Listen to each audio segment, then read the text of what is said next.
Hello fellow gardeners and soil stewards, welcome back to the Humus Heritage, where we dig deep into the truth about what makes our gardens truly thrive. Today we're addressing something that's been bubbling up in the gardening community lately, the chorus of voices claiming that composting is outdated, inefficient, or simply not worth the effort. You've seen the comments, the dismissive posts, the so-called innovative alternatives that promise to revolutionize how we feed our soil. But here's the question we need to ask. Is composting truly a relic of the past, as some claim? Are the traditional and innovative approaches to building soil health just elaborate failures waiting to happen? You've heard the criticisms, now it's time for the truth. Join me as we systematically debunk every myth surrounding composting and reveal why it's more vital than ever for your garden, your wallet, and our planet. The resurrection of soil, why this matters now. The internet loves a hot take, and lately, composting has become an easy target. Critics point to perceived inconveniences, outdated methods, and misconceptions to argue that modern gardeners should abandon this ancient practice. Some folks, advocate for synthetic shortcuts or trendy alternatives that sound revolutionary, but often miss the fundamental ecological principles that make gardens truly sustainable. The truth is, many of these criticisms really stem from misunderstanding what properly managed composting actually looks like, and what it accomplishes beneath the surface of our soil.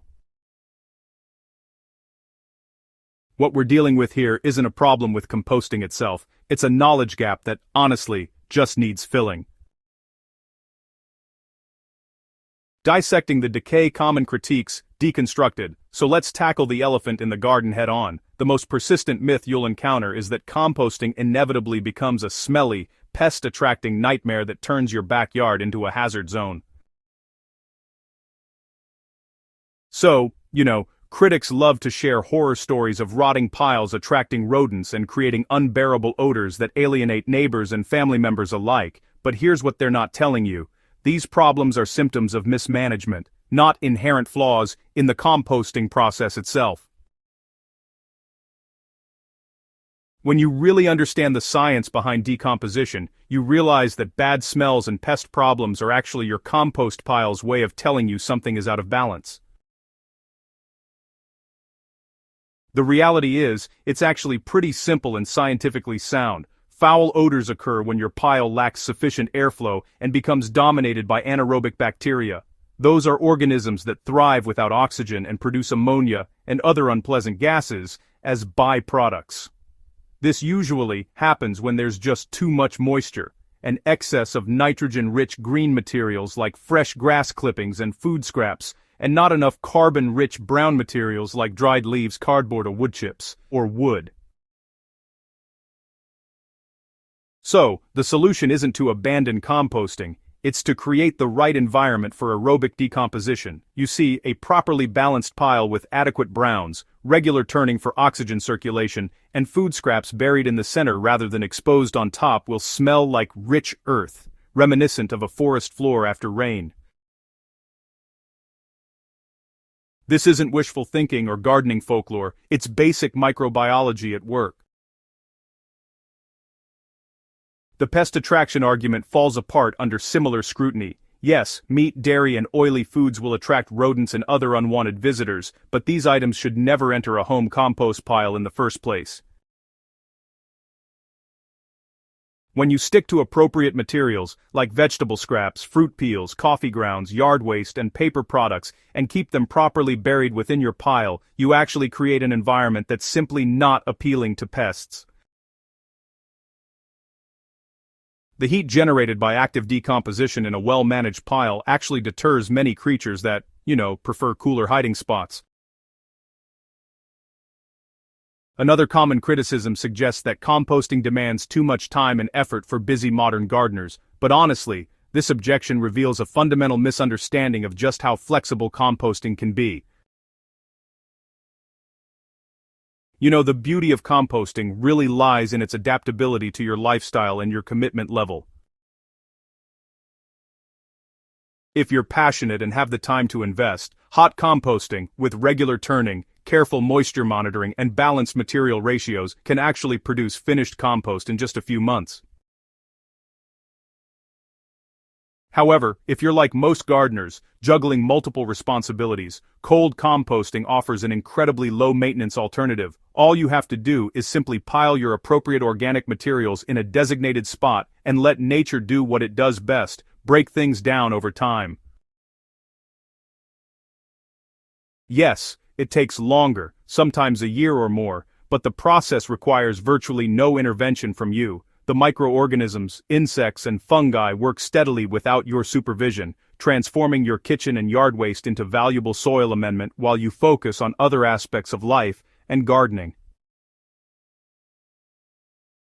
Critics who dismiss composting often focus narrowly on nutrient content, comparing compost unfavorably to synthetic fertilizers with their precise NPK ratios. This comparison completely misses what makes compost irreplaceable in sustainable gardening.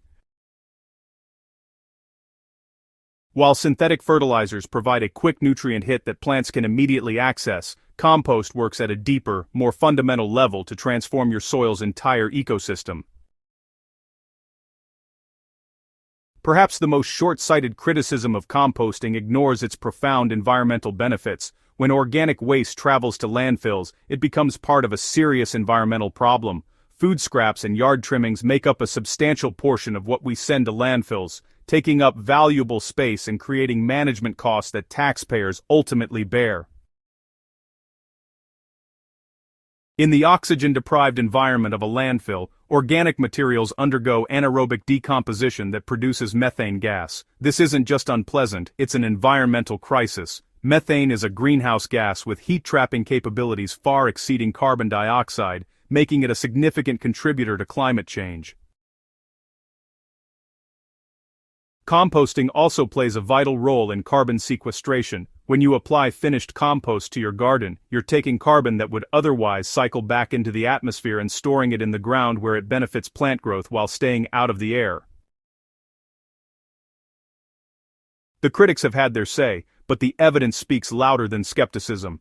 Composting isn't dead, outdated, or inefficient. It's an evolving practice that combines ancient wisdom with modern understanding of soil science. Whether you choose hot composting for quick results, cold composting for convenience, or explore innovative approaches like vermicomposting or trench composting, you're participating in a regenerative cycle that builds rather than depletes. The plants growing in compost-enriched soil don't lie. The vibrant colors, robust growth, and bountiful harvests speak to the fundamental truth that healthy soil creates healthy gardens. Don't let misconceptions and half-truths deprive your garden of this incredible resource. If you found value in today's myth-busting journey, hit that subscribe button and share this video with fellow gardeners who need to hear the truth about composting. Together, we're not just growing gardens, we're cultivating a more sustainable future, one compost pile at a time. Now get out there and turn your waste into black gold.